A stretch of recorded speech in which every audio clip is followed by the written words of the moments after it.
Welcome back to SaharaTV. My name is Rudolf Okonkwo. Destroy the NNPC. Kill it. Split it into two. We've had all these calls in the recent days and weeks. But early this week, the only call that mattered was the one that came from the president of Nigeria, President Buhari, when he announced that the former vice chairman of ExxonMobil, Dr. Ibe Kachukwu, is going to be the new head of the Nigerian National Petroleum Corporation, the NNPC. Now, to help us understand all the murmurings that have been going on in the oil industry is the publisher and editor-in-chief of Oil Plus Gas Reports, Mr. Toyin Akinosho. Toyin, welcome to SaharaTV. Good evening, viewers. Good evening, Rudolf. Thank you so much for doing this. Thank you. Yeah. Now, there is a change at the top of the NNPC. Dr. Ibe Kachukwu has taken over. Is that a good move? On the surface, of course, if you have the executive vice chairman of the biggest private sector oil and gas company on the planet, to be the GMD of NNPC, it should be good, on the surface, I do know that the IOCs pushed for their man, I mean, the international oil companies wanted a man who understood, what they are talking about. The only challenge is that sometimes what the IOCs want entirely are not always the exact things that the Nigerian state needs, so you might have a challenge there. I've also heard that, Ibe Kachukwu was pushed forward by some people. My own response to that is that he is a man, he's a widely connected individual, who has a range of businesses outside the industry itself. And basically, some people will feel that he's a good choice, But I do know that ExxonMobil itself played a role in picking him. Washington actually told Buhari, pick a man from the industry. And of course, who's Washington? Who's ExxonMobil? So that's all I can say to that. Now, his first move was to fire the 8 executive directors at NNPC. Do you think it's enough to transform that agency? Well, basically, you and I have been here for all of these several decades, and you also know that change of guards don't always necessarily mean transformation in Nigeria. But of course, you do have at this point in time a willingness to do something about NNPC that gets to the very top. So I think that what I find as gesture, as an interesting gesture, is the fact that the 8 divisions were collapsed into 4. An idea of saying that we can do it cinema, but it still, doesn't necessarily say a whole lot until we start to see what is going to happen, days ahead. Now, you suggested... I guess that firing was something that had always been in the plan. I don't think that it was his own decision. You get appointed today, the following day you fire. I'm sure that it was all wrapped up in the conversation, before he got the job. Yes. Now, you suggested that the ExxonMobil and the other players in the oil industry, that they were part of the people that pushed for Kachukwu's choice. But there are also stories that local players, local actors in the oil industry were actually the ones who lobbied for this, that there was a deal they had with the president before the election. What do you know about that?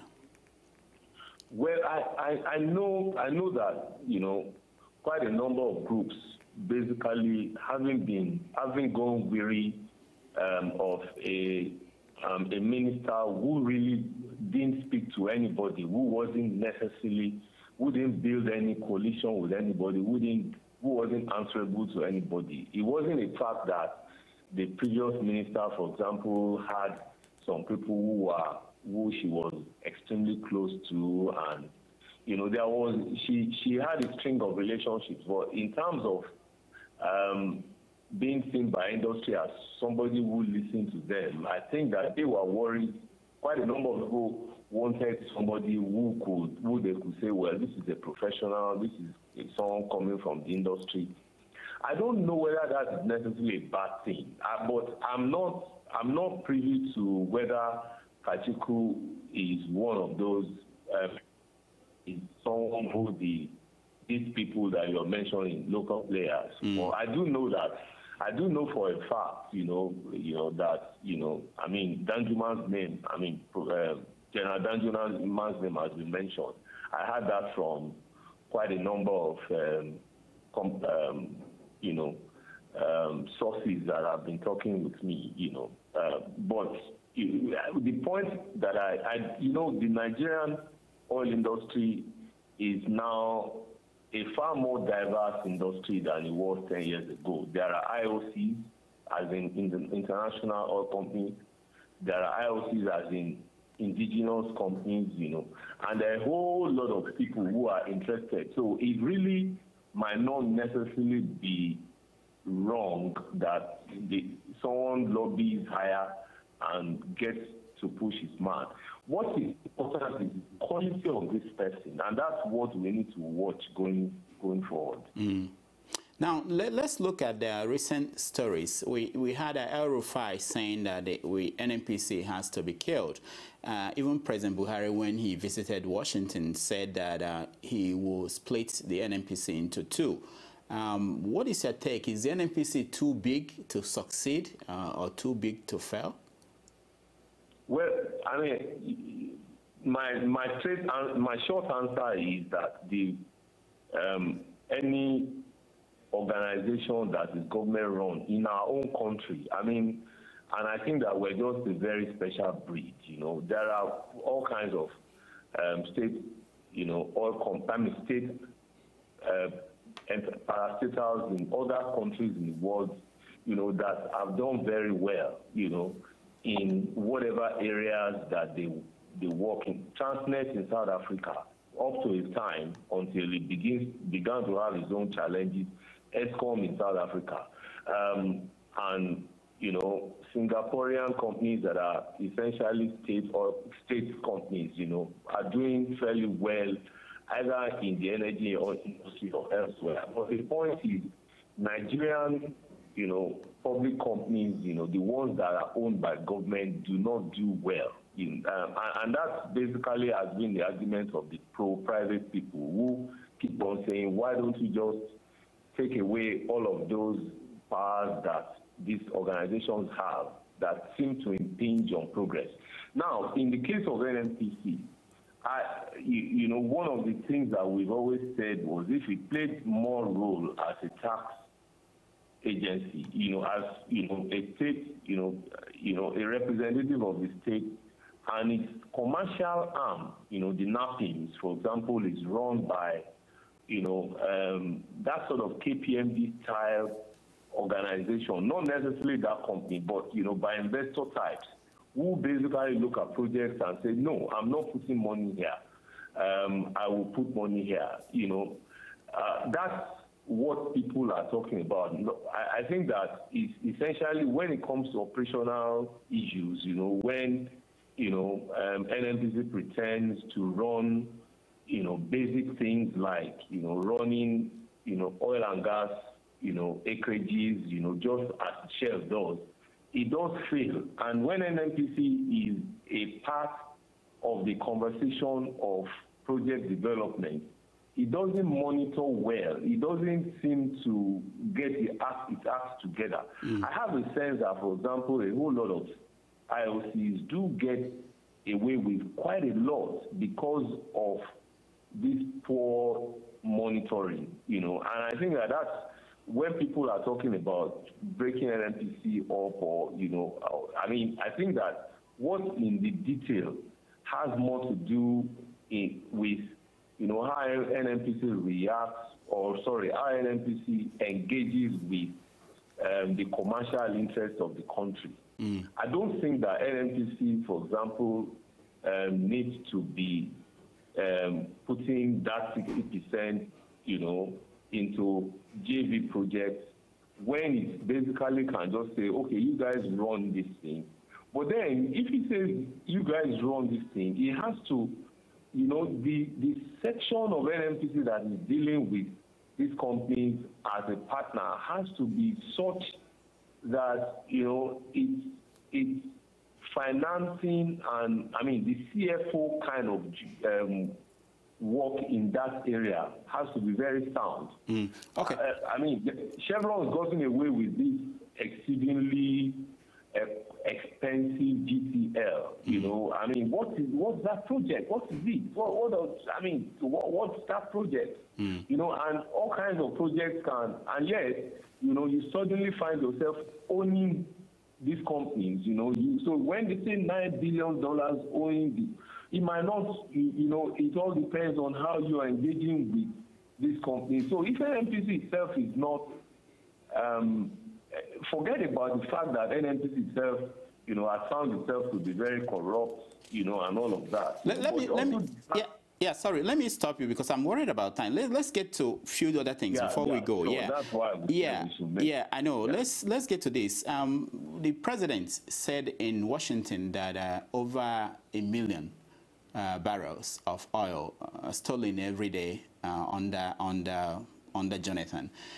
Now, you had a problem with some people in the oil industry because of some of the things you were publishing when Jonathan was there and Desiani. Do you feel vindicated now? And do you think that really that number that we've been hearing from the president and some people in the government about the corruption and the rots, that they are accurate? Well, it might be more, it might be less. What is important is that we had a higher level of scale of corruption under Jonathan than we've had in previous administration. Jonathan, and you can understand why people are worried. Jonathan presided over the highest, income, range. If you remember that the oil, this whole boom, took off somewhere around 2005. These were like 2 years before the end of Obasanjo's tenure, and there wasn't a lot that Yar'Adua did, and so essentially the man who presided over 5 years of $100 to $110 a barrel, was Jonathan. So perhaps there was such a flood of money that people just felt that if they kept on, going to the till, it wouldn't end.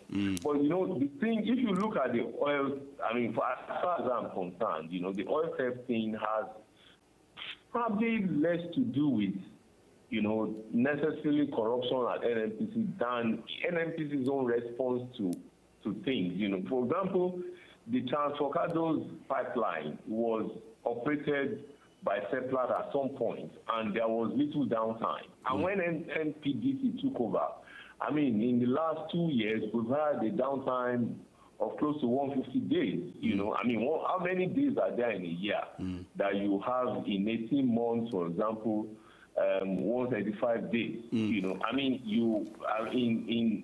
In roughly 500 days, a third of that you're down. That doesn't make any sense. Yeah, Tony, we are running out of time. Let me get you to comment on this. These oil refineries that are coming back online, they are going into production. How did that happen? What happened, and who should take credit for that? No, I'm not going to give any credit. I don't think that, I just said earlier now that when it comes to operational capacity, you see, if you are set up to make profit, it's a different thing. If you are not, no matter what you do to so-called, bringing your machine up, you will still run it down with your own hands. It's just the way, I do not think that NNPC should be worrying about. For example, you are just asking this, how much, do we even know how much it took for them to actually bring it back up? If you spend, and I don't know how much it is, if you spend, say, $2 billion to bring back of something that ought to call, something that you could just have sold for $800 million, and you don't need to worry anything about, and all that $800 million comes to you. And some guy like Dangote is worrying about all investment, and, you do know that you get your fill because, this private sector guy is running things. I think that's a better way to go than trying to pretend that you're fixing. Okay, let me give you some numbers. We're not going to have more than 9 liters of gasoline a day from all of these so-called refineries that are coming up. So what does that mean? Did you say 9 liters? 9 million liters. Okay. That's all we're going to get from all these refurbishing. So what are we talking about? How much liters do we need a day in Nigeria? We consume roughly 45 million liters a day. Okay. And I don't know the details whether that is entirely gasoline or whether it's both gasoline, kerosene. Okay. I got that. Now one last. What I'm saying is that that's 1/5 of the entire. So what is it? What exactly does that? When you throw that in, you still have an excess of over 30 million liters that you still have to import. Okay. So that's it. But well, you can go ahead and say that because some people have tinkered with some machines and they say that it's running and then they are beating their chest.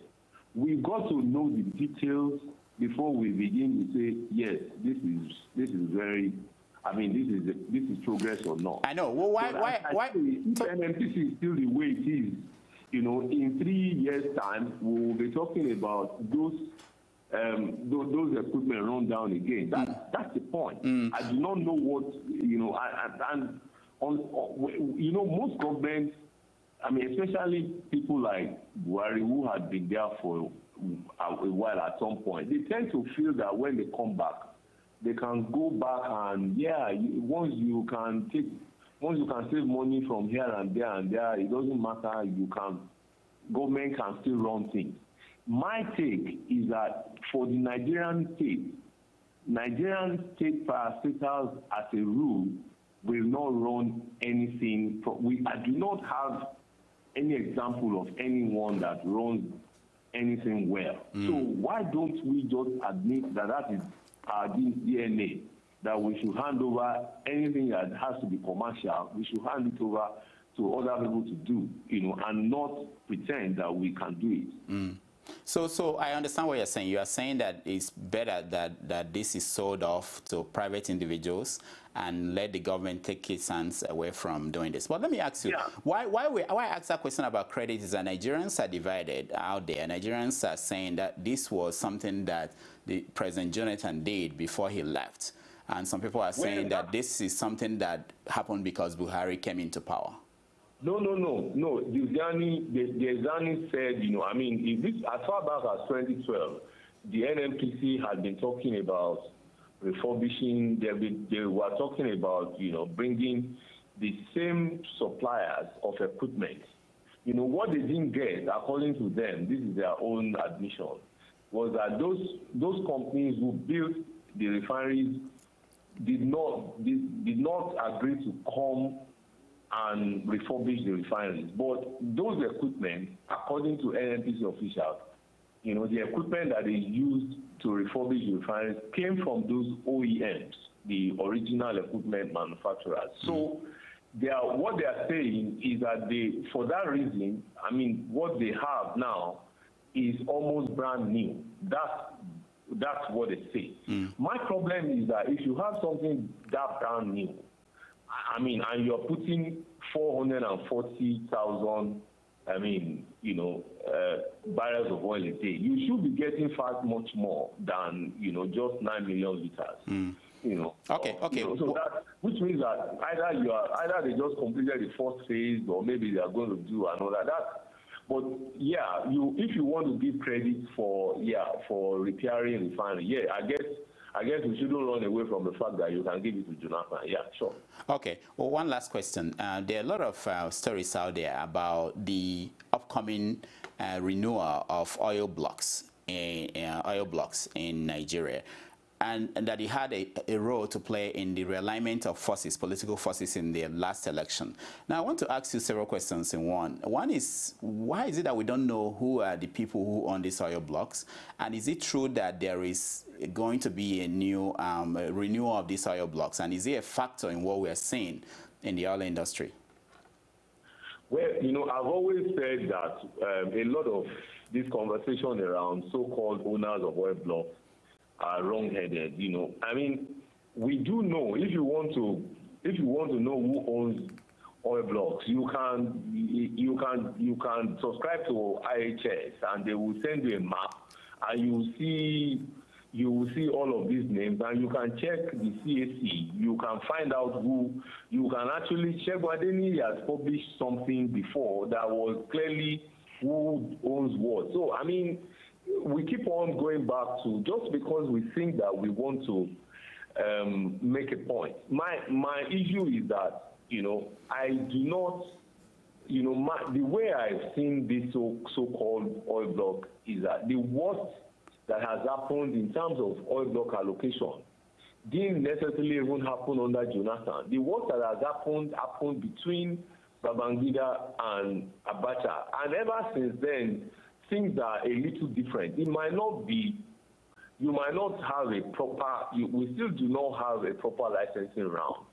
But, you know, things are much better than they were, because those people gave, you know, you can imagine giving, at the point in 1996, for example, when everybody knew that, you know, there were certain blocks that had over 1 billion barrels, you know, 2 billion barrels. I mean, we had drilled wells by 1995. We've discovered what the bunkers of this was, and we knew what was in Nigerian deep water. And yet, you know, we kept on giving to Nigerians who didn't have any clue what to do with them. That's how the Famfas and the Sapetros got their blocks. The point is that that era has gone. You and I know that people actually pay for share blocks now, and they pay. Whether those people steal money to pay is not the point. The thing is that people pay as much as $800 million, 1.2, and banks are chasing it, which means that they are commercially paid for. You know, that's a very different era from the era that we were when these things were just handed over to people. So I think that we should put these things in context. For all you might say about Jonathan, I mean, there are games that they played, and they played it at the level of maybe when you buy the block. Then, you know, in terms of what, you know, there's always a part of government ownership. And that's the way, you know, Gianni played, you know, in that so-called strategic alliance, you know, which means that, you know, his own people, her own people got, you know, into the 55% owned by government. But that's a different thing from, you know, handing over the block wholesale the way Abacha and Babangida did, you know, just to a set of people who certainly will not do anything. And some of them still didn't do anything for 20 years, 30 years. There's a whole lot of blocks that are there lying fallow. I think we should be debating something more comprehensively than just saying that somebody owns the block, the other doesn't own the block. All right. Because the truth is that the Nigerian, you know, political and economic elite they don't see themselves in terms of North and South when they sit together at the Hilton and share these things. So it's really not about who gets what in that sense.